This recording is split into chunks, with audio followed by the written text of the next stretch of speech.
Buenas noches, Dios les bendiga. Pues quisiera hablar acerca de Nínive, de los profetas menores. Quiero hacer una analogía acerca de el llamado de Jonás y hacer una comparación con el llamado de Pedro, que es básicamente el llamado a los gentiles. Recordemos que, bueno, lo sabemos todos, que pues Pedro era un pescador judío, pescador que había crecido bajo opresión de un imperio, al igual que Jonás. Jonás había sido mm, criado y adoctrinado de alguna manera por la maldad de Nínive. La de Nínive, eh, la capital de Asiria, un imperio floreciente, un imperio muy poderoso, pero también un imperio muy cruel. Recordemos que los llamados y los famosos empalamientos los hacían estos asirios y los ponían a las entradas de sus ciudades como advertencia para invasores o espías. Perdón. Entonces tenemos eh, ya un problema iniciando, ¿sí? Tenemos a un hombre adoctrinado, ya lo mencioné antes, por la crueldad de un pueblo. Jonás había crecido en este lugar, Israel. Jonás había visto desde muy niño cómo sus vecinos, cómo sus familiares, quizá, cómo su pueblo sufría. Entonces sucede que él se va llenando de rencor, de iras. Tenemos muchos patrones, no patrones, sino muchas similitudes. Por ejemplo, tenemos un imperio, bueno, más que imperio, un país, China, que no tiene muchas relaciones con Japón por la invasión que tuvieron. Y así también tenemos el caso de muchos países, la Guerra Fría, por resentimientos. Ahora imaginen ustedes, o imaginémonos más bien a Jonás eh, resentido, totalmente resentido con un pueblo que había apresado, matado, destruido, despojado, dejado en hambre al pueblo. Y Dios lo llama. Dios lo llama y le dice, pues mira Jonás, quiero que vayas y prediques en Nínive. Bueno, le dice pregones contra Nínive. Y eso nos lleva al primer punto, su huida. ¿Sí? En el capítulo 1, versos 3 y 4, eh, vemos cómo la Biblia narra, ¿no? Y dice que Jonás apenas oyó la voz de Dios y el mandato, apenas escuchó el llamado del Señor, él decide huir. Dice que él decide irse a Tarsis. La ciudad de Nínive estaba al este, Tarsis se encuentra al oeste. Decide irse lo más lejos posible. Pasan un montón de cosas para que pudiera él recapacitar, pero tocaremos eso más adelante. Pero, ¿por qué huye? ¿Cuál es la razón? ¿Cuál es su motivación para no cumplir el llamado? Ya habíamos hablado del resentimiento de Jonás, ya habíamos hablado de del problema que había causado pues un opresor poderoso. Pero en verdad, ¿qué es lo que hace que Jonás huya? Asombrosamente encontré que Jonás huye porque sabe que Dios es misericordioso.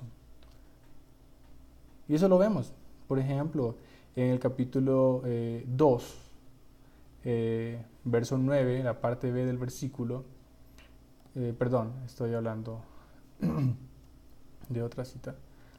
Estoy hablando del capítulo 4, perdón, capítulo 4, 1 y 2. Él dice, yo sabía que tú eres hombre, que tú eres un Dios misericordioso, perdón, un Dios misericordioso, que quiere hacer misericordia. Jonás huye, porque como cualquier patriota, si cualquiera de nosotros nos pusiera la salvación de nuestro país en las manos, yo creo que haríamos todo lo posible. Primero, por tener una reputación. Creo que eso nadie nos lo quita, porque lastimosamente somos humanos y pensamos de esa manera. Segundo, para tener un buen desempeño, que nos recuerden, yo qué sé. Pero Jonás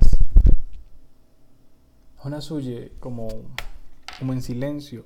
Recordemos también que cuando él entra en la barca y comienza la tempestad, él ni siquiera se había dado a conocer, solamente dice, hey, tú, levántate, le dice el capitán de la nave, y ruega a tu Dios. No sabía quién era, no se identificaba. Más adelante nos muestra la Biblia que dice que ellos temieron porque él les había declarado que servía a Jehová Dios, que había creado los cielos, el mar, que era el problema en ese momento, y la tierra. Entonces dice que ellos temieron. Vemos ahí que realmente Jonás quizás no buscaba gloria para él, pero sí buscaba libertad para su pueblo. ¿Qué quiero decir con esto? Podemos mirar la intención de Jonás. Que él dice, si yo no voy y no le hablo a ese pueblo, si yo no voy y no le hablo, repito, ellos no serán salvos. Ellos van a ser destruidos y Israel va a tener un problema menos. Así que él se va. ¿Sí? Eso nos lleva al siguiente punto, punto número 2, que es más como una reflexión. Y dice, a veces huimos por temor o terquedad, pero cuando no hay corazón sano, huimos por resentimiento. Jonás estaba en verdad dolido, resentido. Él ya tenía muchas cosas en su corazón en contra de Nínive, yo creo, puedo decir, soldados que están en la guerra durante mucho tiempo, sufriendo, viendo cómo sus amigos mueren, viendo cómo sus compatriotas mueren, viendo cómo su país sufre a causa de una guerra y se ensañan cada vez más con sus enemigos. Considero a Jonás quizás no un guerrero, y a veces un guerrero tiene más misericordia que un hombre, porque tiene política, es un guerrero, inclusive hay reglas en la guerra. Pero para una persona en la época de la Segunda Guerra Mundial, cuando los judíos atrapaban a un alemán, no les importaba si tenía familia, no les importaba nada en absoluto, solamente los mataban, los golpeaban, les hacían de todo, y cada quien tomaba venganza por su mano, por lo menos con un alemán.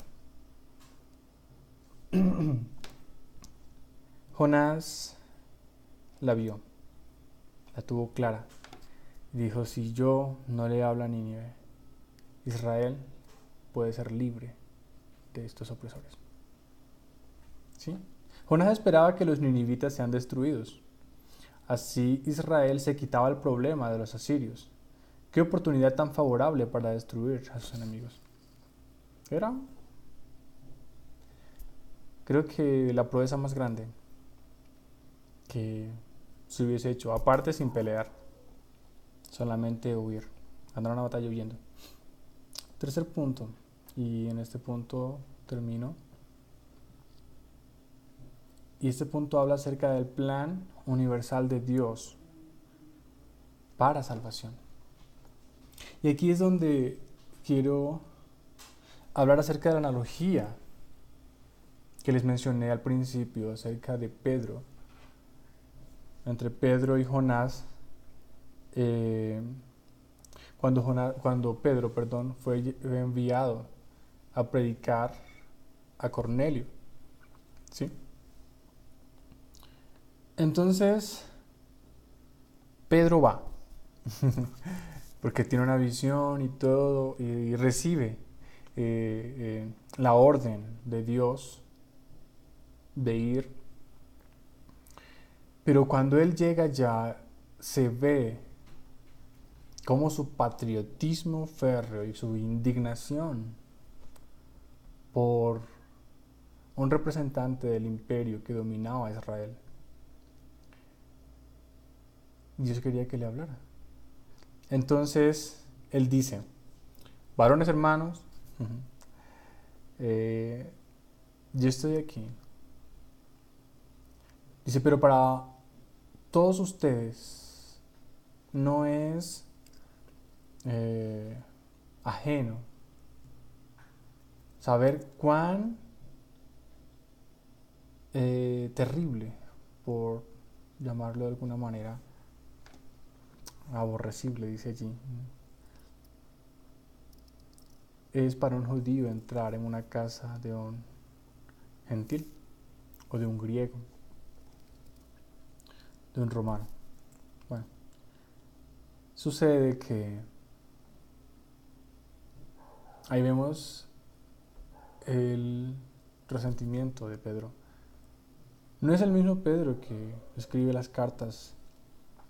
Es un Pedro ya transformado por el poder del Espíritu Santo. Es un Pedro ya transformado que solamente con pasar por la calle, Dios hace milagros cuando su sombra toca a alguien.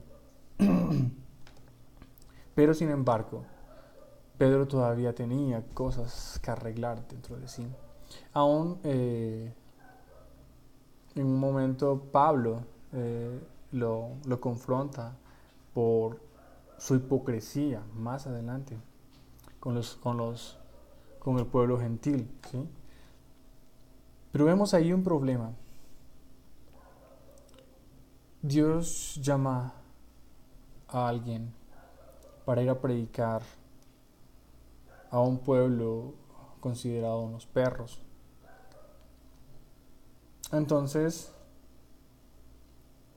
ahí está Jonás y está Pedro, bueno, representados o representantes de él, o como un ejemplo que puedo citar en ese momento. Pero aquí anoté algo. Cada uno puede tener su razón. Cada persona puede tener cada quien tiene sus formas de pensar o de hacer las cosas. Dice así: todos podemos tener razones aparentemente buenas para desobedecer. Pero Dios nos enseña con esto que nuestras razones nunca estarán por encima de su misericordia y de su amor. En el capítulo 4, versos 10 y 11, de los dos últimos versículos del libro de Jonás, Dios le dice a Jonás, dice, bueno, había pasado algo, y es que Dios había puesto una calabacera que naciera y cubriera a Jonás. Y al siguiente día, pues la calabacera pereció por causa de un gusano. Pero ¿qué pasa? Y es que Jonás se enoja cuando la calabacera muere. Y Dios le dice, ¿tanto te enojas, Jonás? Tú tuviste lástima de esa calabacera. Y dice, yo no tendré... Dios le dice, tú tuviste lástima. Ahí dice lástima. Pero Dios le dice, yo no tendré misericordia de 150,000 personas.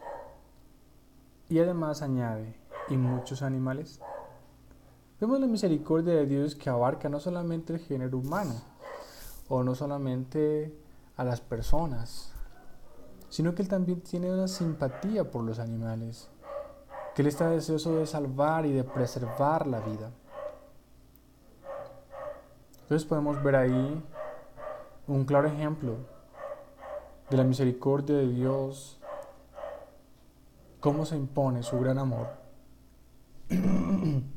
a nuestras razones, a nuestras ideas, que aparentemente parecen ser buenas. Para Jonás era bueno, porque bueno, me deshago de los enemigos de mi pueblo y felices nosotros. Bueno, más adelante se llevaron cautivo a Israel, los absorbieron prácticamente. Pero ¿sabe qué?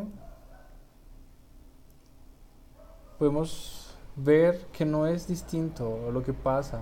Jonás, yo creo que podemos ser cualquiera de nosotros, no estamos exceptos de nada. Pero ventajosamente Dios siempre sigue siendo el mismo. Dios es el mismo siempre. Y Él siempre nos va a llevar a hacer su voluntad para salvar, para liberar, por amor a las almas. Dios les bendiga.